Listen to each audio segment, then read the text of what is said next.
You know it's just a cloud, but you can't help seeing the rabbit. Same goes with this. You know this is just price, but you desperately want to see this instead. Or this. Or that. Now here's a tip, but don't tell anyone though. Trading with rainbows and unicorns will not work in trading.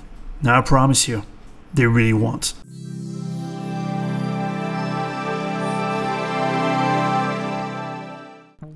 Price action. You can see it everywhere these days, from forums to YouTube, to Instagram, Twitter, books, and online courses. For all you know, it's very popular among retail investors. But what's all the rage about? Well, the rise of price action trading was mainly given way by retail, catching up on the fact that visual trading using lagging indicators could only lead to failure. So a group of marketers stepped in to capitalize on that shift, clearing out said indicators from their charts to relieve retail from their frustration and offering a seemingly new, repackaged method based on price alone. Or at least that's what the promise was about. As you will see very shortly, price action trading turns out to be much more of an all-you-can-eat buffet than anything specific really. But for the sake of accuracy, let's give a definition a shot. Price action is a trading method centered around a body of pattern recognition artifacts derived from price alone. It may sound like an elaborate definition, but if you read it again carefully, you will find it to be actually very loose, and purposely so. Why? Because its proponents can't afford it to be a science. That's correct. Being in fact just another pattern recognition method, price action is as non-scientific as it gets, meaning that its core concepts are relativistic and can hardly be investigated, tested objectively, and replicated with consistency from one trader to the next. Now I can already hear the uproar out there. Oh, but it uses a clear set of principles, therefore it makes it scientific. Wrong. Absolutely wrong. What makes something scientific is not just a set of guidelines. Scientific means a quantified process that systematically and consistently extracts an expected result given a specific context. In that regard, price action is the antithesis of science by its very definition, and that is where the crux of the problem is. Each implementation of this method is subject to anyone's personal perception at all times, and it is by design, because without it, there would be no keeping the illusion going for its marketers. Regrouping a wide cohort of scattered, unrelated, one-size-for-everyone type concepts does play out as the perfect catch-all solution to those unsuspecting investors. And you would think that this lack of cohesion should already be a glaring warning against the validity of these claims. But no, the main reason why price action keeps growing is both very straightforward and very sad at the same time. People simply love that it does not require any brain power to be implemented. That's it and that's all, folks. Laziness. And marketers know it all too well. So before I go after this method from all angles, let's try to gather what this mess is comprised of. Google to the rescue here. Let's type price action course. The first thing that will hit you is that these courses are mostly related to forex trading, and there's a very good reason for that. A non-sophisticated audience that doesn't know any better is what these courses are after. And plenty of leverage and ease of access make it so that forex provides more fish than any other trading field for these silly courses to take advantage of. But now let's try to gather what the hype is all about. To make sure we do it right, let's get it straight from the so-called experts. As they appear on the Google search, here's the first one, and the second one, and the third one. Checking out the contents of these prominent marketers makes it pretty obvious what the offering is about, and you can really segment it into 5 distinct sections: candlestick patterns, chart patterns, line tracing, and what seems to be the constant fluff / add-ons, pseudo money management, and psychology. In these last two, you will be taught the bogus nonsense of only putting 2% of your account at risk per trade, and that a winning mindset is what truly matters, all of which are plain, asinine bullshit that I will debunk in future dedicated videos. But right now, we will focus on why the first 3, which are the actual core concepts of price action, are one gigantic nonsensical scam. I sincerely hope by now that you have realized that there is nothing in these courses that has not yet been covered a billion times already in trading forums, and that you are paying for nothing more than repackaged pseudo-knowledge, but hey, that's your money. So let's start with candlestick patterns, shall we? You know the pin bars, inside bars, and engulfing bars of the world? At the very least, there are 2 great things about those. they can be proven wrong both conceptually and quantitatively. The truth is that 100% of candlestick pattern believers have refused to test these things objectively, yet they will swear that they do work. People for a large part believe what they want to believe, folks, and they refuse investigation for fear of destroying the only hope that they have to succeed. Ignoring the truth does not make it go away, however, and your bottom line doesn't lie. So here it is for candlestick patterns. You can already tell that there is something very wrong at the conceptual level. Let me prove it to you. Tell me, would you buy this candlestick price action on the 15-minute chart? If you are a price action junkie, chances are that you won't find the pattern too compelling. Looks pretty random to you, right? Well, actually, you would buy it. Yes, you would. Why is that? Because of the candlestick fairy. That fairy that changes a nothing pattern into a bullish pattern by jumping from one time frame to the next. Because drum rolls, that succession of random 15-minute bars is actually perfectly equal to that beloved pin bar pattern, only it appears on the 1 hour chart. Both chains of prices are not just similar, guys, they are 100% identical to one another. A fact of life, get over it. So essentially, when you convince yourself of the existence of a pin bar and buy the 1 hour, you are using your imagination to twist objective reality into a subjective pattern that fits your expectations. The truth is that you can find an infinite number of pin bars if you break down or aggregate time frames enough times. So when you use candlestick patterns as a basis of decision making, what you are actually doing is extrapolating subjective order out of objective chaos. In simple terms, you are making stuff up. Candlestick patterns are exactly this, a silly exercise in breaking down and aggregating price across time frames until it fits your liking, and that's it. They are a fantasy and have no basis in reality. That, guys, is the true nature of candlestick patterns. Now, knowing this, would it still come as a surprise to you that these things are not providing better entries than pure randomness? In other words, that they are completely worthless in adding value to your trading? If it still does, let's drive the point home one step further. So after showing the absurdity of it at the conceptual level, let's prove it objectively at the quantitative level using hard data. For that, we'll measure the relevance of daily pin bars on 10 of the most popular FX crosses. Why pin bars? Because it is one, if not the most revered candlestick pattern within the price action religion. So here is what I did. I took 20 years worth of data between 1999 and 2018 included. Note that I am not using poor brokerage data that most of you use to backtest. What I am using here is actual curated composite interbank open high-low close data that gives us 5,217 bars and 20,868 data points to analyze per pair. What I am testing is the following.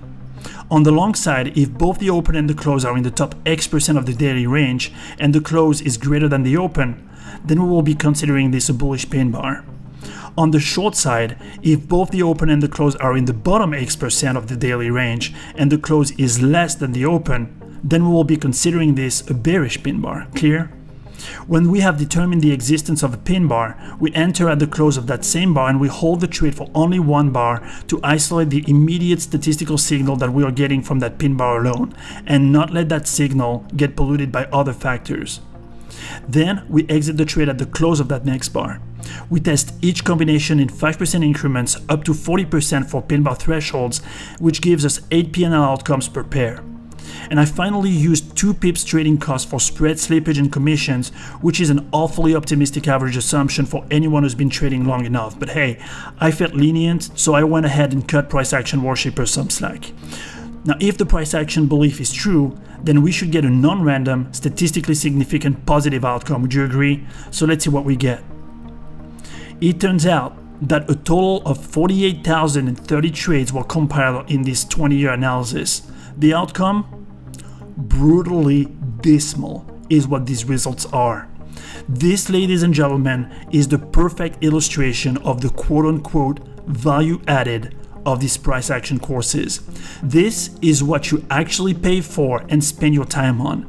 Had you spent the past 20 years trading these so-called pin bars on a daily basis, you would have, in the best case scenario, netted you a negative 30,926 pips.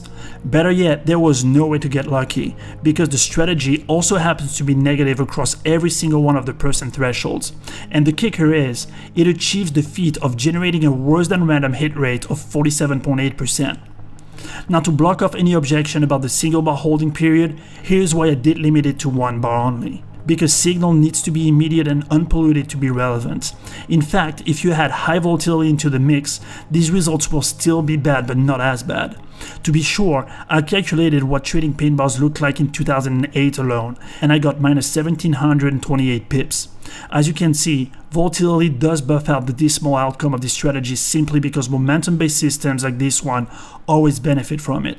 But as you can see as well, it only proves my point that isolating results to a 1 bar holding period does confine testing pin bars to the relevant threshold. The results leave no doubt about how terrible it is.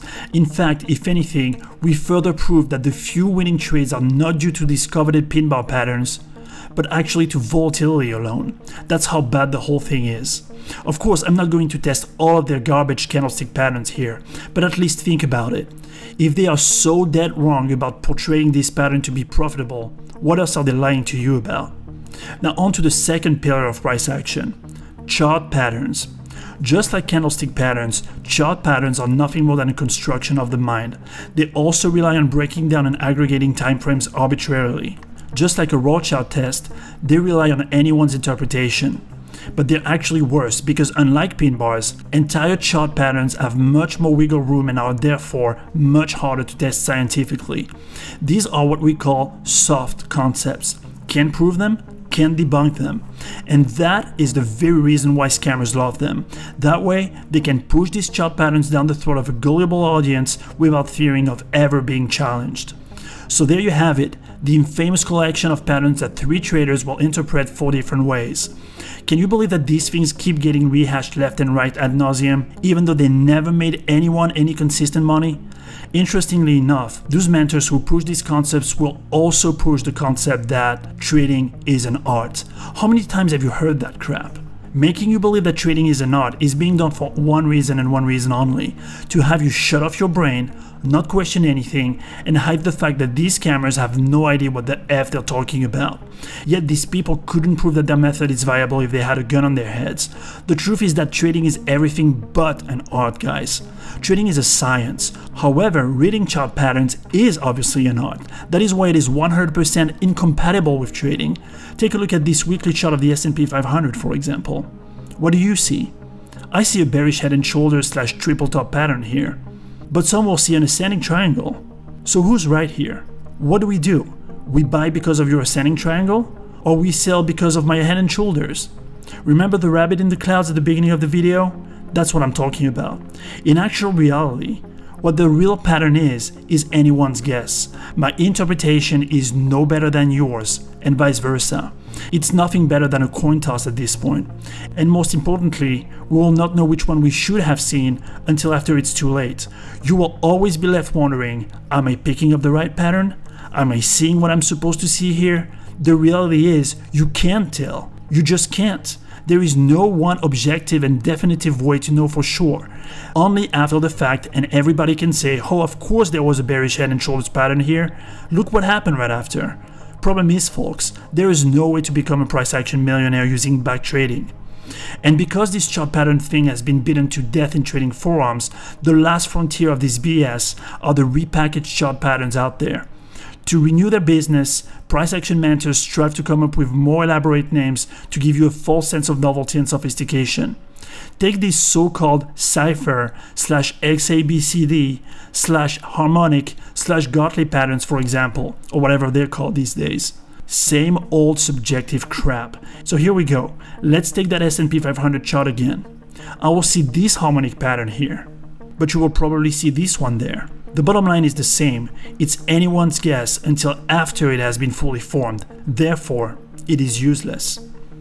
And third and last section of the price action religion, line tracing, also known as naked trading.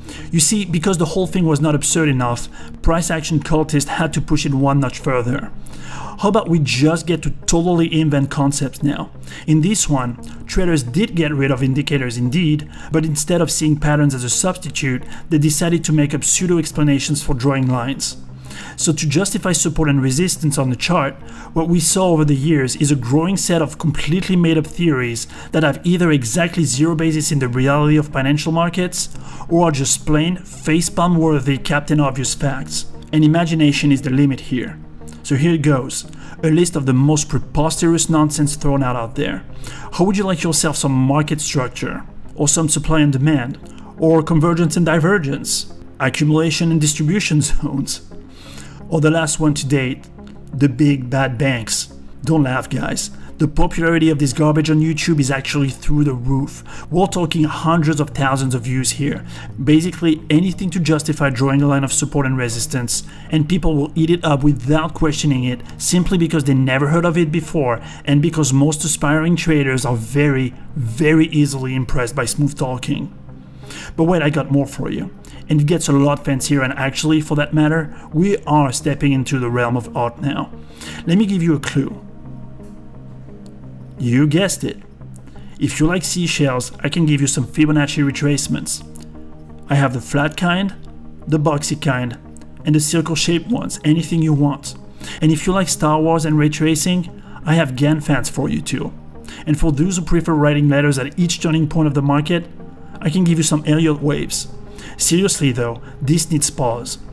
The most dangerous aspect of this crap is that you will always manage to find at some point on some specific time frame and on some specific chart one Fibonacci retracement or Gann fan that will, at least on a few instances, perfectly match and overlay with market turning points. And this is where selective memory will kick in. And that part of you that wants it all to be true will take over and suck you in. A ton of people have fallen and continue to fall for this, exactly for this reason. They cannot unsee the few points that matched, and at the same time, we'll forget about the overwhelming majority of those that didn't. So after all these examples taking you to the depth of trading insanity, the picture should be clear by now. If price action wants to stand as a valid trading method, it also needs to stand on three radical principles that are 100% required for it to get validated. 1. It needs to generate a testable positive expectancy. 2. It needs to be replicable. And 3. Its performance needs to be proven by a third party. And as we saw, none of that is true of price action trading. Ask yourself that question. Why is it that marketers pushing price patterns and naked trading principles to justify them cannot produce a proper, statistically significant third-party audited track record to prove their method? Very simple. Because they can't. Because that crap loses money. That's it. Full stop. But if you still insist and so choose to go down that path, let me describe to you the loop of desperation that you will get yourself into. First, you will not know whether you are correctly interpreting the pattern. Then you will inevitably start accumulating losses because your system does have a negative expectancy. Yet you will not know when to stop trading that system because there is no way for you to objectively backtest and assess the acceptable volatility of your system's P&L. But ultimately you will keep giving the benefit of the doubt to that price action BS because hey, you must have not become good enough at identifying these patterns, right? And you will start all over again. Do you know where this all ends up, guys? A margin call. And then it's game over for you. What I want you to take away from this video, guys, is that not only this pseudoscience does not work, it is also predatory. The people who push these things are preying on a well-documented human cognitive bias, which is that our brains are pattern recognition devices by design. This bias constantly kicks in so our mind does not overwhelm itself in analyzing everything from scratch every time. Our brain innately looks for patterns and wants them to exist in order to make its operating life easier. It is like a power-saving mode if you prefer. The crucial difference is that most things in life can be successfully summarized into discrete events, meaning one by one, at least enough to get by. Prices on a chart, however, are continuous, and making them discrete does not compute as a valid method of trading analysis. As we saw, all that we are doing when picking up a pattern is breaking down that continuous price into a sequence that fits our expectations. And price action does not have the first thing to do with price alone as a numerical input. Rather, it is merely the extrapolated graphical interpretation of how price moves, all of which has no basis in reality. All that it has to do with is glorified snake oil salesman technical analysis. And as cruel as it is, if you're trading price action, you are effectively doing nothing more than making stuff up and fooling yourselves. I know a lot of people will not like to hear that, but go ahead and get as offended about it as you like. It will not make it untrue. And for those smart traders out there who are not afraid of disruptive, evidence-based trading education, definitely hit that subscribe button, click the notification icon, and do yourself a favor by watching the entire trading education playlist. You will not be disappointed. I'll see you guys in the next video.